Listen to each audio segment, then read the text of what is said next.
मनसे प्रमुख राज ठाकरे हे नांदेड जिल्ह्याच्या दौऱ्यावर आहेत. या ठिकाणी आहेत त्या ठिकाणी आपण पाहू शकतो की नांदेड शहरातील जे सिटी प्राईड जे हॉटेल आहे या ठिकाणी मनसे प्रमुख राज ठाकरे मुक्कामी आहेत. काल रात्री 7 वाजता नांदेडमध्ये त्यांचं आगमन झालं आणि आगमन होताच मराठा आंदोलकांनी त्यांना विरोध केला आणि घोषणाबाजी करत त्यांना मोठ्या प्रमाणात विरोध करण्यात आला. आपण पाहू शकतो की त्याच पार्श्वभूमीवर सिटी प्राईड हॉटेलच्या बाहेर जे आहे ते सगळा पोलीस बंदोबस्त लावण्यात आलेला आहे.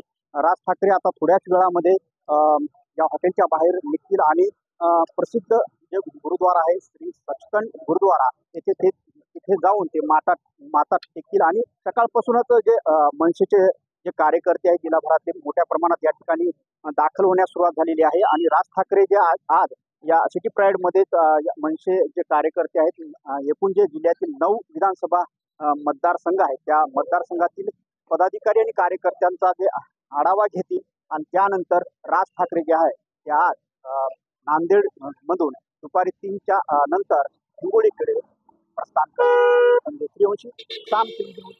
नांदेड. देश विदेशातील प्रत्येक घडामोडींचे लाईव्ह अपडेट मिळवण्यासाठी आता साम टीव्हीच्या सर्व सोशल मीडिया प्लॅटफॉर्मला लाईक, फॉलो आणि सबस्क्राईब करा. तसंच सर्व नोटिफिकेशनसाठी बेल आयकॉन प्रेस करायला विसरू नका.